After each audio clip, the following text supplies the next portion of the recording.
بسم اللہ الرحمن الرحیم. السلام علیکم ڈیئر اسٹوڈنٹس، کیسے ہیں آپ؟ میں وقار ارشد، آپ کا بایولوجی ٹیچر. آج کے لیکچر کو ڈسکس کرنے کے لیے آئیے چلتے ہیں وائٹ بورڈ کی طرف. ڈیئر اسٹوڈنٹس، پریویس لیکچر کو ریکال کر لیجئے. پریویس لیکچر میں ہم نے structure and development of seed کے بارے میں پڑھا. Structure and development of seed کیا ہے؟ ہم ڈسکس کر چکے ہیں کہ بیج کے 3 اہم حصے ہوتے ہیں. ایک بیج کا چھلکا ہے جس کو سیڈ کوٹ کہتے ہیں، اور یہ اوویول کی دیوار یعنی انٹیگیومنٹ سے بنتا ہے.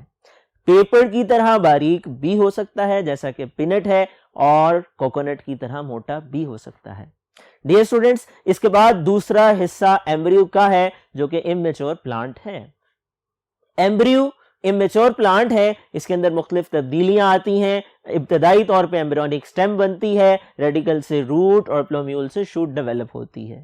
اور ایمبریونک سٹیم کا کوٹیلیڈن سے اوپر والا حصہ ایپیکوٹائل کہلاتا ہے اور نیچے والا حصہ ہائپوکوٹائل کہلاتا ہے. سیڈ کوٹ کی بات کی جائے تو سیڈ کوٹ میں ایک سکیئر ہوتا ہے، ایک دھبا سا موجود ہوتا ہے. یہ وہ پوائنٹ ہے کہ جس کے ذریعے سے بیج اووری کے ساتھ، اووری کی دیوار کے ساتھ یعنی پھل کے ساتھ جڑا ہوتا ہے. ہلم کے ساتھ ایک چھوٹا سا سوراخ ہوتا ہے جس کو مائکروپائل کہا جاتا ہے. یہ وہ اوپننگ ہے جس کے ذریعے پولن ٹیوب اندر انٹر ہوئی تھی فرٹیلائزیشن کے دوران. اور یہی وہ اوپننگ ہے کہ جب سیڈ جرمینیشن ہوتی ہے تو پانی اس کے ذریعے سے بیج کے اندر جذب ہوتا ہے. ڈیئر اسٹوڈنٹس، تیسرا حصہ ایمبریو کے بعد، سیڈ کوٹ کے بعد اینڈوسپرم فوڈ کا ہے. نیا بننے والا ایمبریو، اس کے لیے جو خوراک ہے وہ اینڈوسپرم ٹیشوز کی فارم میں موجود ہے. ڈیئر اسٹوڈنٹس، سیڈ کے یہ 3 پارٹس ہیں، اور سیڈ کی سٹرکچر کو سمجھنے کے بعد جو اب ہمارا ٹاپک ہے وہ اگلا ٹاپک سیڈ جرمینیشن کا ہے. سیڈ جرمینیشن کیا ہوتی ہے، اس کو سمجھنے سے پہلے یقیناً آپ کے علم میں ہونا چاہیے کہ سیڈ کی سٹرکچر کیا ہے. اور اب ہم موو کرنے والے ہیں سیڈ جرمینیشن کی طرف. آئیے دیکھتے ہیں سیڈ جرمینیشن کی ڈیفینیشن کیا ہے. The process by which a seed embryo develops into a seedling small plant that is known as seed germination. Dear students, وہ عمل جس سے گزر کر ایک بیج میں مختلف تبدیلیاں واقع ہوں، اس میں نشونما کا عمل ہو، اور وہ ایک چھوٹے ننھے منھے پودے یعنی ایک سیڈ پلانٹ میں تبدیل ہو جائے. اس کو سیڈلنگ بھی کہا جاتا ہے، اس کو اسمال پلانٹ بھی کہا جاتا ہے. یہ عمل سیڈ جرمینیشن کہلاتا ہے. وہ عمل جس کے ذریعے مختلف تبدیلیاں واقع ہوں اور ان تبدیلیوں سے گزر کر ایک بیج نیا پودا بنا دے. یہ عمل ریپیٹ کر رہا ہوں، انڈرسٹینڈ کر لیجئے، جرمینیشن کہلاتا ہے. سیڈ جرمینیشن کے عمل کے لیے کن چیزوں کا ہونا ضروری ہے، یہ ڈسکس کرنے سے پہلے اس پروسیس کو سمجھ لیتے ہیں کہ یہ عمل کیسے واقع ہوتا ہے. یہ 3 مراحل ہیں جن سے گزر کر جرمینیشن کا عمل ہوتا ہے. سب سے پہلے بیج کا چھلکا پانی کو جذب کرتا ہے. جب پانی جذب ہو جاتا ہے سیڈ کوٹ پھٹتا ہے. پھٹنے کے بعد اس عمل کو امبائبیشن کہتے ہیں، پانی کا جذب کرنا. اور سیڈ کوٹ کے پھٹنے کے بعد اگلا مرحلہ جو ہوتا ہے وہ ہے roots emerge and separate to absorb water and nutrients. ابتدائی سٹرکچر نکلتی ہے بیج کے پھٹنے سے ایمبریو میں سے، اور وہ ہے روٹ، جڑ. اور وہ کہاں سے نکلتی ہے؟ وہ ایمبریو کے ریڈیکل سے نکلتی ہے. اب جڑ جب نکلتی ہے، اللہ تعالیٰ کا بنایا ہوا ایک نظام ہے. پہلے اس لیے نکلتی ہے تاکہ زمین میں جہاں جہاں پانی اور معدنیات ملیں، نمکیات ملیں، غذا ملے، اس کو جذب کر لے. اور جب پانی اور غذا جذب ہو جاتی ہیں تو اس کے بعد اگلی جو سٹرکچر نکلتی ہے تیسرے مرحلے میں، وہ پلومیول سے شوٹ کا نکلنا ہے. پلومیول develops into shoot having stems and leaves. دراصل شوٹ میں 2 چیزیں آ جاتی ہیں، ایک تنا ہے اور دوسرا اس کے ساتھ موجود پتے ہیں. تو یہ 3 مراحل ہیں جن سے مرحلہ وار گزر کر ایک بیج نئے پودے میں، سیڈلنگ میں، بیبی پلانٹ میں، اسمال پلانٹ میں تبدیل ہو جاتا ہے. اور یہ عمل سیڈ جرمینیشن کہلاتا ہے. ڈیئر اسٹوڈنٹس، فردر ڈیٹیلز کیا ہیں ان کو ڈسکس کرنے کے لیے آئیے چلتے ہیں نیکسٹ پورٹ کی طرف.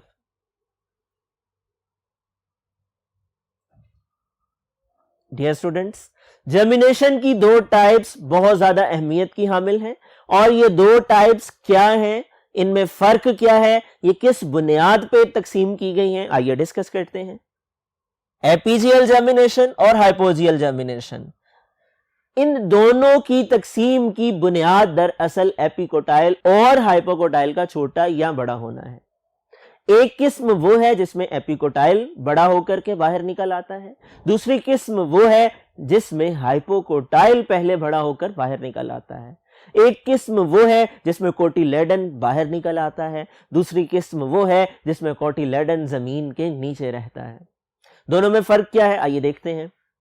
एपीजियल जर्मिनेशन, डियर स्टूडेंट्स, अगर आपको डेफिनेशन पूछ ली जाए, आप डेफिनेशन यूं लिख सकते हैं। Epigial germination is the process in which hypocotyle elongate and forms a hook pulling the cotyledon above the ground. ये जर्मिनेशन की वो किस्म है कि जिसके अंदर हाइपोकोटाइल बड़ा होता है, इलोंगेट मतलब बड़ा होना, और बड़ा होने के बाद हुक बनाता है, और उसके साथ साथ यहां पर लिखा है pulling the cotyledon above the ground, कि कोटिलेडन को जमीन से बाहर खींच लेता है। कोटिलेडन यानी बीज में मौजूद, एम्ब्रियो में मौजूद, नए बनने वाले पौधे में मौजूद खुराक वाले टिश्यूज बाहर आ जाते हैं जो लीव्स की सूरत में होते हैं, और वो कोटिलेडन के लीव्स हैं। अब ये अमल एपीजियल जर्मिनेशन का किन पौधों में होता है? बीन्स, कॉटन और पपाया। डियर स्टूडेंट्स, बीन्स फलियों को कहा जाता है, कॉटन कपास को कहा जाता है, और पपाया पपीते को कहा जाता है। एपीजियल जर्मिनेशन को याद करने का आसान तरीका यह है, आपने जहन में रखना है कि एपीजियल में हाइपोकोटाइल ऊपर आता है, यानी उलट, एपीजियल में एपिकोटाइल ऊपर नहीं आता बल्कि हाइपोकोटाइल ऊपर आता है। इसके बाद दूसरी टाइप क्या है, आइए देखते हैं। हाइपोजियल जर्मिनेशन, इसकी डेफिनेशन अगर आपसे पूछ ली जाए तो आप यूं लिख सकते हैं। The type of germination in which epicotyle elongates and forms hook such that cotyledon stays in the ground. ये नाम जो हाइपोजियल जर्मिनेशन का है, इस नाम से आपने मेमोराइज कर लेना है कि इसमें हाइपोकोटाइल के ऑपोजिट एपिकोटाइल बाहर निकलता है। एपीजियल में हाइपोकोटाइल बाहर निकलता है, हाइपोजियल में एपिकोटाइल बाहर निकलता है। यह सवाल चूंकि कंफ्यूज होता है, कंफ्यूजन पैदा करता है स्टूडेंट्स के माइंड में, इस तरह के कंफ्यूजिंग क्वेश्चन अक्सर सवालात की सूरत में इम्तिहानात में पूछ लिए जाते हैं। आपने बिल्कुल भी कंफ्यूज नहीं होना, बल्कि आसान तरीका जहन में बिठा लीजिए।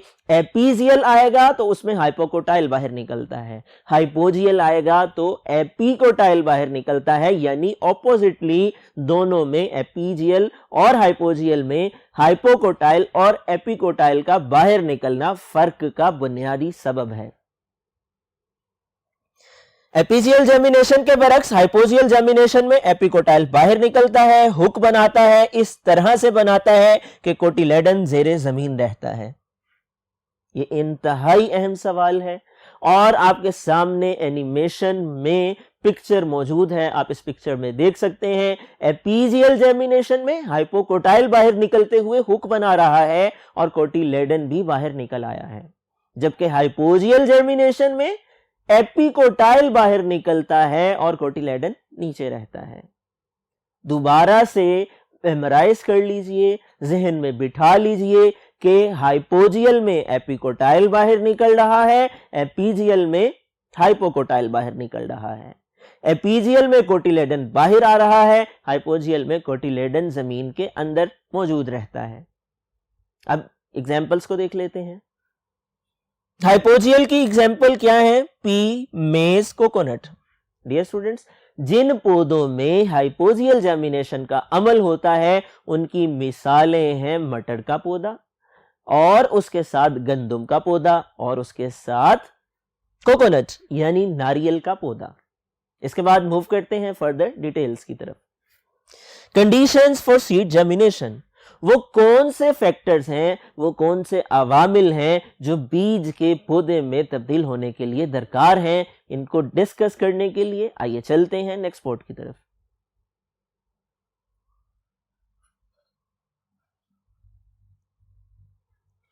डियर स्टूडेंट्स, वो कौन सी कंडीशंस हैं?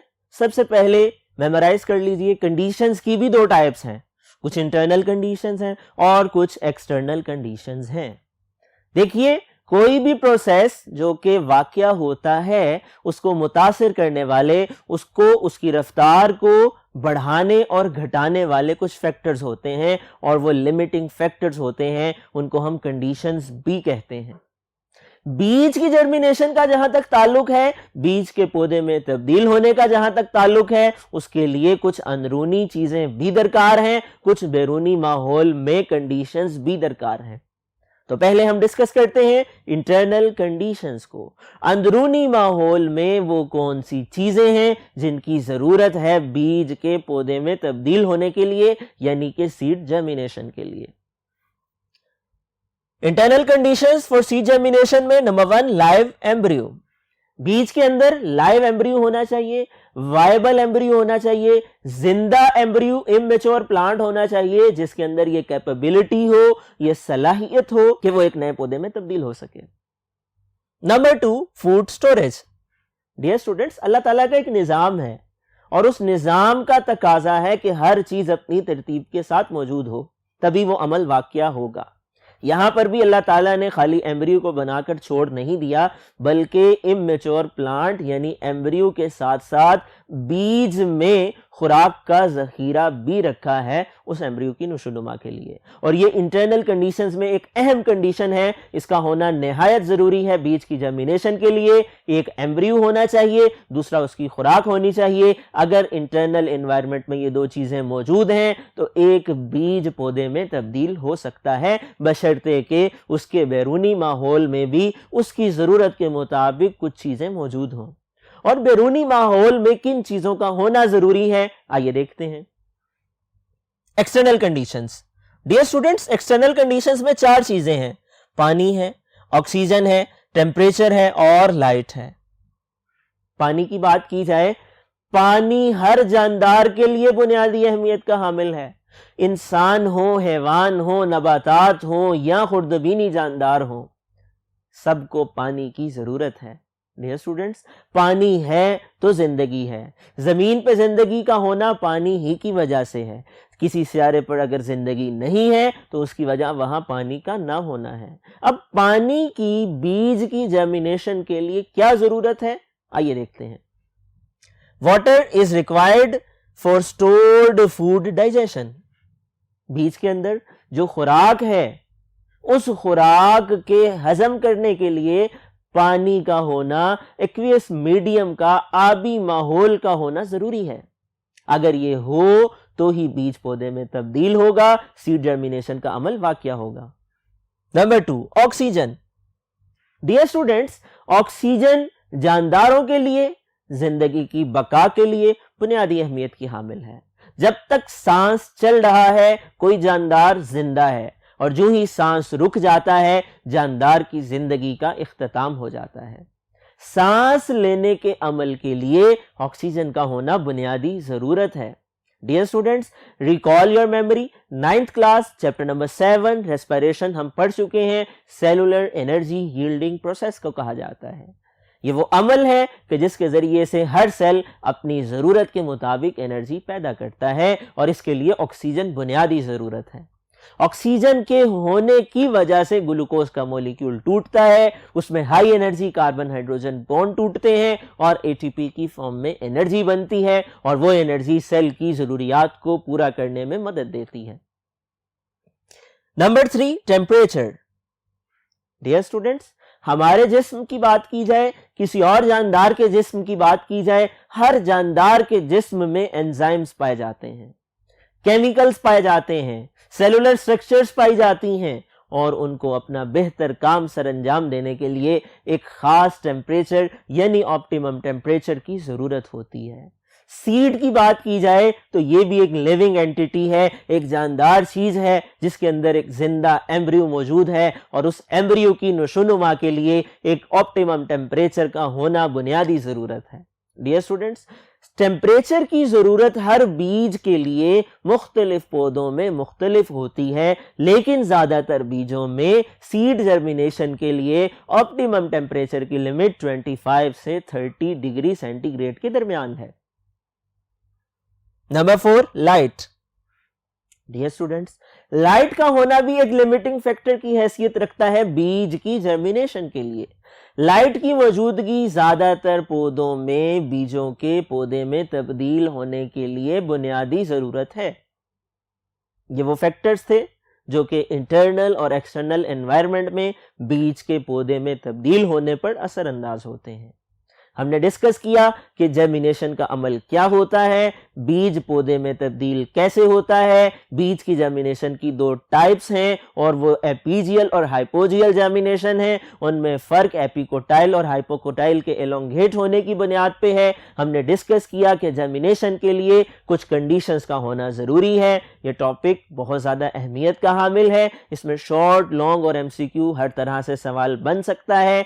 आपको शॉर्ट क्वेश्चन में डेफिनेशंस पूछी जा सकती हैं। Define seed germination, differentiate between epigeal and hypogeal germination, and enlist the internal conditions for seed germination, enlist the external conditions for seed germination। इसी तरह से ये लॉन्ग क्वेश्चन पूछा जा सकता है। Write a detailed note on seed germination, what are the conditions required for seed germination. Dear students, आपने हर हवाले से, तमाम पहलुओं से इस टॉपिक को तैयार कर लेना है, मेमोराइज कर लेना है, नोटबुक पे नोट डाउन कर लेना है। मुझे उम्मीद है आज का लेक्चर इंतहाई दिलचस्प लेक्चर यकीनन आप लोगों ने समझ लिया है और आप इसके बाद इसको याद भी कर लेंगे। अगले लेक्चर तक के लिए अपना ख्याल रखिएगा। अल्लाह हाफिज।